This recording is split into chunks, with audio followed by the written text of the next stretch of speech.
Église Christ vit en moi.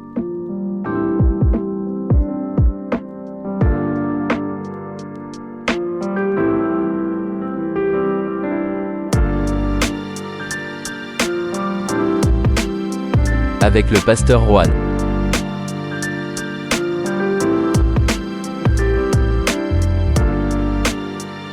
Dieu vous bénisse. Bonjour mes frères et mes sœurs et bienvenue à l'émission Un moment pour Dieu. Et aujourd'hui, avec la grâce de Dieu, nous allons parler de l'adoration de Dieu. Amen. La parole de Luc chapitre 4 verset 8 dira ainsi: Tu adoreras le Seigneur ton Dieu et tu le serviras lui seul. Alléluia. Et dans ce moment pour Dieu, nous allons méditer cette parole, ce verset de Luc 4:8. Et c'est ainsi, frères et sœurs, que Jésus a résumé et défini l'adoration. Car l'adoration authentique, Jésus l'a résumée et l'a définie. Et il affirme son caractère exclusif en reprenant, frères et sœurs, les premières déclarations officielles faites à ce sujet. Par Moïse dans le livre de Deutéronome et en particulier au chapitre 6 et au verset 4 et 5. Et il dit ceci: Écoute Israël, l'Éternel notre Dieu est le seul éternel. Alléluia. Tu aimeras l'Éternel ton Dieu de tout ton cœur, de toute ton âme et de toutes tes forces. C'est par ces paroles que fut établie, frères et sœurs, en quelque sorte, la charte de l'adoration. Et nous devons adorer le Tout-Puissant en définant la base et le but de ses relations avec l'homme. Car Dieu seul a le droit d'être adoré par l'homme, car il est son créateur. Il est digne, frères et sœurs, à cause de son œuvre, de son rachat en faveur de tous les hommes, à celui qui est assis sur le trône et l'agneau soit la louange, l'honneur, la gloire et la force au siècle des siècles. Car l'agneau a été immolé, digne de recevoir la puissance, la richesse, la sagesse et la force, l'honneur, la gloire et la louange au nom de Jésus. Et cette adoration, frères et sœurs, est exclusive de Dieu et un commandement à garder dans son cœur et à mettre en pratique et à enseigner les versets 4 à 9 de Deutéronome 6. Sont comme la confusion de foi ou la confession de foi juive. Et Jésus a aussi souligné l'importance, frères et sœurs, en le désignant comme le premier et le plus grand commandement qui est écrit dans le livre de Marc, chapitre 12, versets 28 à 29. Il n'est pas rare que dans la région où les synagogues se sont multipliées ces dernières années, de voir à droite de la porte d'entrée des appartements occupés par des Juifs et la petite boîte allongée contenant ce texte de Deutéronome peut-il d'une formule rituelle pour beaucoup d'entre eux? Qu'en est-il pour les chrétiens?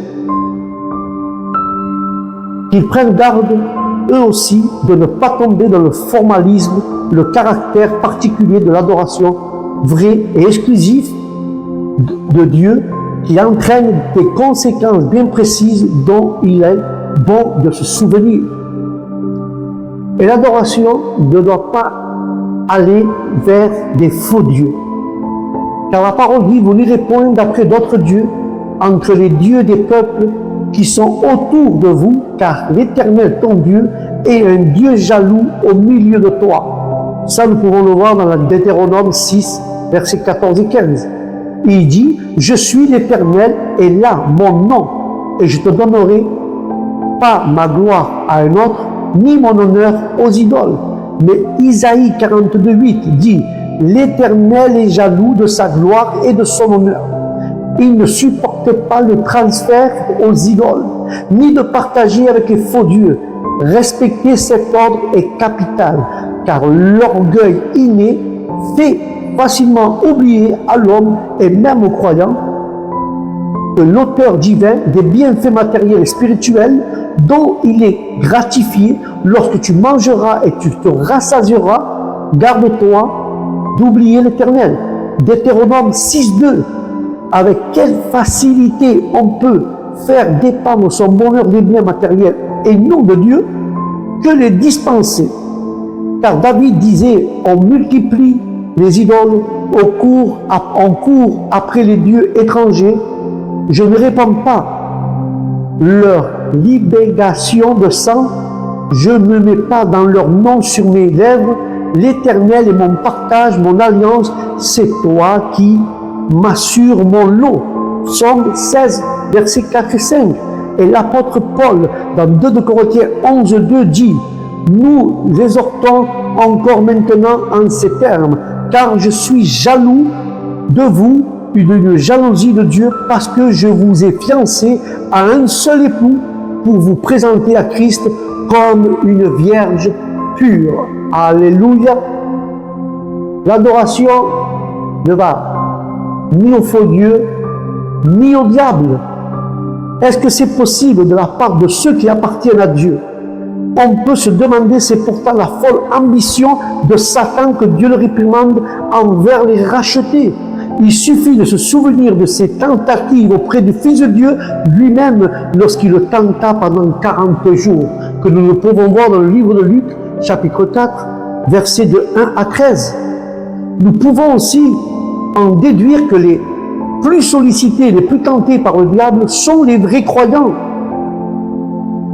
Ils devraient aussi comprendre que leurs épreuves, leurs tentations sont des moyens de pression de Satan pour les amener à se prosterner indirectement, mais devant lui, à abandonner leur foi en Dieu et à se donner à l'autre maître. Car le livre de Matthieu 6.24 nous parle, quand Jésus l'a bien précisé, nul ne peut servir de maître. Ce fut le sinistre pari de Satan à l'égard de Job. Il était sûr que sous l'effet répété des épreuves, ce croyant se détournait de Dieu et même le maudirait de sa face. Nous pouvons voir cette histoire dans le livre de Job, chapitre 1, verset 11 et versets 2 à 5.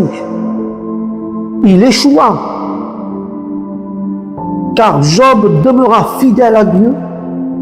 Et l'apôtre Paul se trouva dans la même situation, mais d'une autre manière. Alors que Jésus faisait connaître à ses disciples qu'il fallait, frères et sœurs, et qu'il fut mis à mort, Pierre s'éleva contre cette pensée. Il avait une pensée qu'il allait être mis à mort, et Pierre s'éleva contre cette pensée, et Jésus lui répondit ouvertement qu'il venait de se laisser séduire par le diable, en donnant libre cours aux pensées humaines. Plus tard, le diable le détourna à nouveau, en l'amenant par la crainte des hommes à renier le maître divin qui voulait servir. Dans quel domaine et par quelle ruse Satan cherche-t-il à capter la pensée du croyant? Car les tentations de Jésus-Christ est un exemple type. Le diable, que Dieu le réprimande, joue avec et joue sur l'indépendance de l'homme, sur la faculté de choisir que Dieu lui a laissé.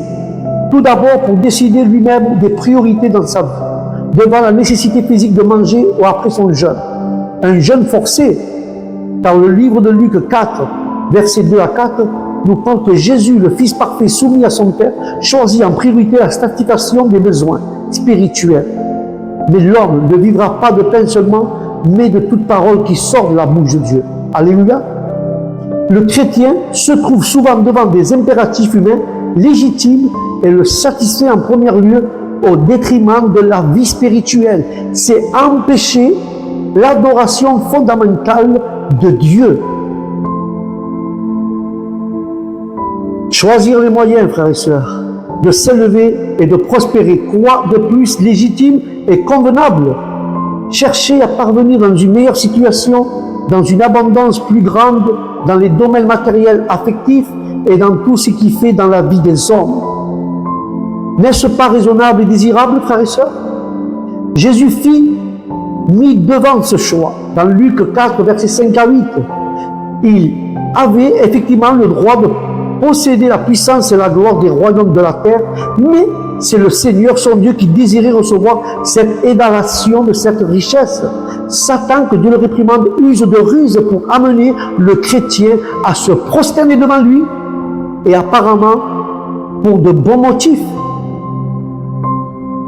Quand nous employons les Écritures et les vérités bibliques sans soumission réelle à la parole de Dieu et au Saint-Esprit, qu'il ait inspiré une séduction qui atteint un nombre toujours plus grand de gens, qui les conduit dans une adoration qui n'est plus en esprit et en vérité, car Satan avait déjà cherché à faire adopter par Jésus sa théologie mensongère grâce à son emploi arbitraire des Écritures.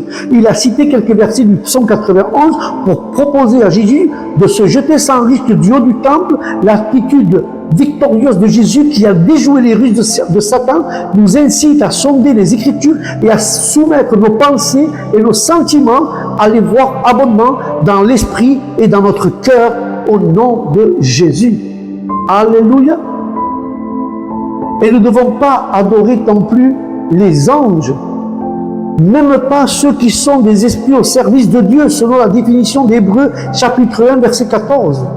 Bien que cela paraisse surprenant, cette adoration peut aussi être rendue par les croyants, car l'apôtre Jean fut porté et il envisagea sérieusement lorsqu'un ange lui fit entendre les véritables paroles de Dieu et lui fit voir les choses à venir, dans le livre d'Apocalypse 19. Mais l'ange s'y opposa fermement en exhortant l'apôtre à garder la parole de Dieu et à garder la parole de la prophétie et d'adorer Dieu seul. Il est donc un danger à confondre le message et le message de Dieu, à donner plus d'importance au messager qu'au message et à l'auteur divin du message. C'est un péril spirituel encore présent, frères et sœurs. Par conséquent, frères et sœurs, la mise en garde de Paul est toujours d'actualité.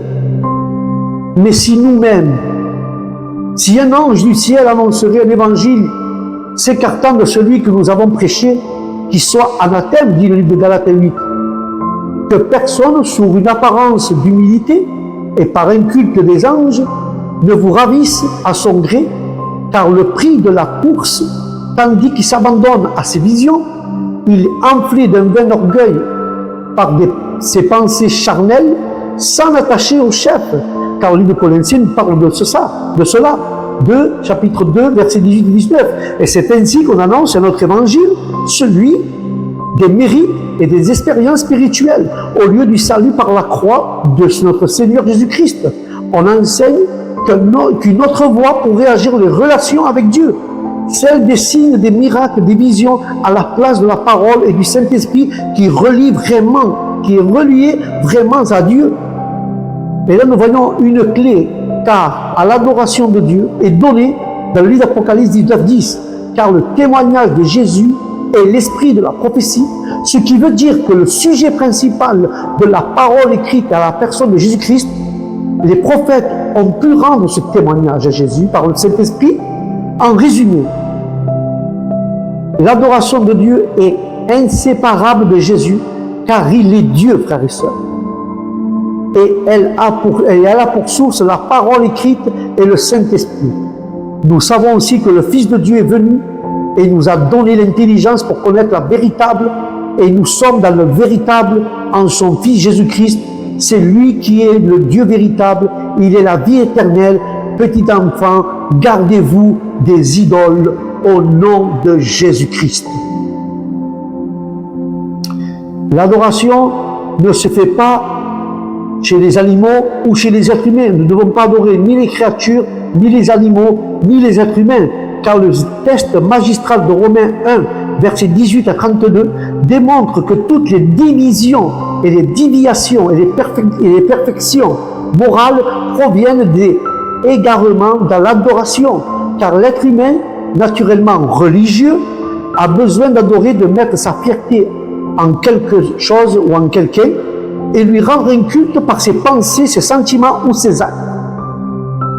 Mais attention, l'homme s'est écarté et corrompu car à l'objet de son adoration, et il les transfère aux idoles humaines et animales la louange qu'il doit exclusivement lui donner à Dieu.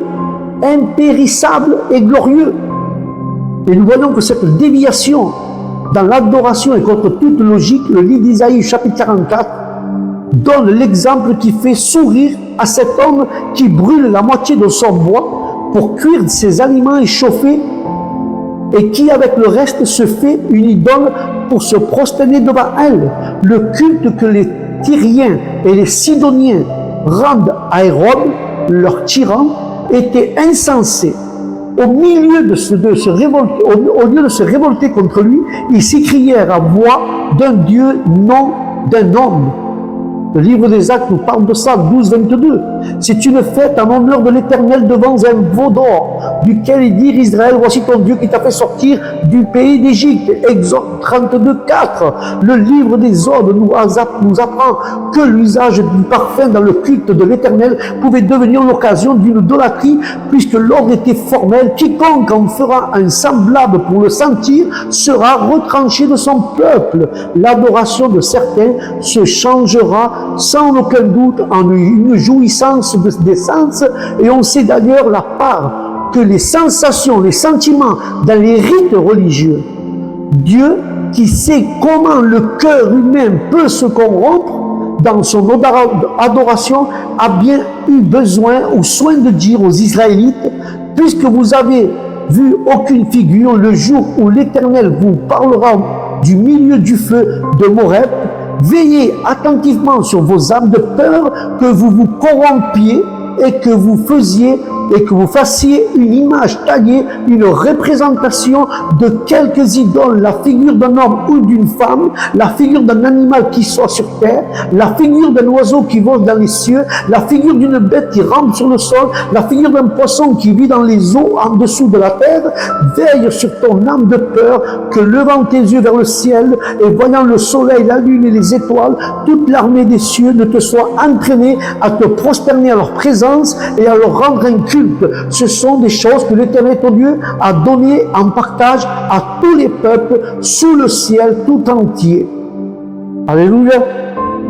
Et ça, nous pouvons le voir dans le livre de Deutéronome, chapitre 4, versets 15 à 19. Mais le vrai chrétien, frères et sœurs, peut-il dévier de ces pervertis dans son adoration? Les avertissements du Nouveau Testament montrent qu'il peut se tromper l'objet tout en professant d'adorer Dieu.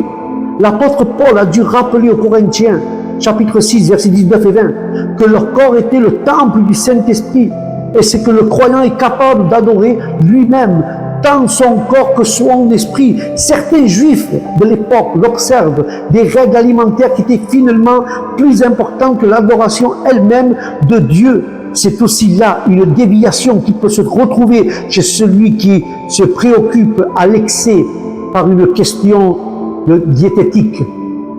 Car le royaume de Dieu, ce n'est pas le manger ni le boire. Vous ne pouvez servir Dieu et Mammon, affirme notre Seigneur Jésus-Christ. En effet, le racheté vit au ralenti, car à son cœur il est attaché aux richesses. Mais il y a encore d'autres choses qui, comme un courant puissant, éloignent de l'hommage rendu à Dieu. C'est l'orgueil qui fait rechercher la gloire terrestre, les honneurs et le pouvoir. Comment pouvez-vous croire que vous qui tirez votre gloire les uns des autres et qui ne cherchez point la gloire qui vient de Dieu seul? On sait, frères et sœurs, quelle tristesse, quel triste état moral et spirituel, car ce grave péché avait amené les chrétiens de Corinthe préoccupés d'eux-mêmes que les autres. Ils avaient plus de place dans leur vie pour la recherche exclusive de la gloire de Dieu. C'est pourquoi, connaissant les conséquences des déviations, des perversions dans le culte rendu à Dieu, le disciple doit se méfier des influences extérieures et des incitations de sa nature pécheresse. Tu ne te prosterneras point devant un autre Dieu, car l'Éternel porte le nom de jaloux.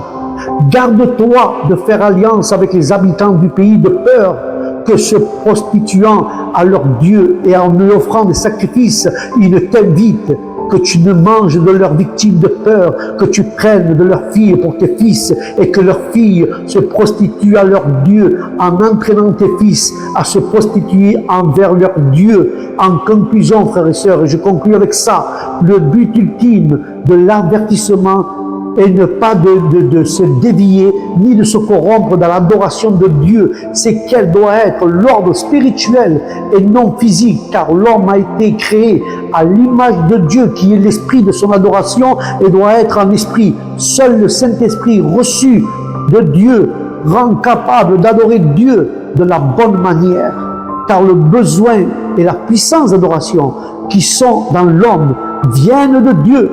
Et c'est à lui que ses facultés doivent retourner. Car le livre de Deutéronome 6, 4 et 5 dit « Écoute Israël, l'Éternel ton Dieu est le seul éternel. Tu l'aimeras, l'Éternel ton Dieu, de tout ton cœur, de toute ton âme et de toutes tes forces, au nom de Jésus. » Voilà mes frères et mes sœurs, c'était un moment ensemble avec Dieu. Nous avons partagé ce moment sur l'adoration en Dieu. Sur ce, que Dieu vous bénisse, que la paix de Dieu soit dans vos esprits, que vous accompagne de partout où vous allez. Et je vous dis au prochain programme, un moment avec Dieu. Que Dieu vous bénisse. Shalom. Église Christ vit en moi.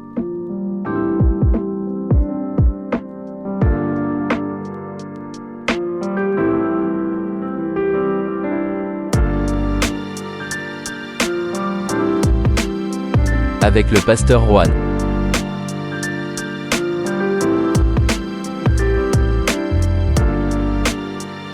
Dieu vous bénisse.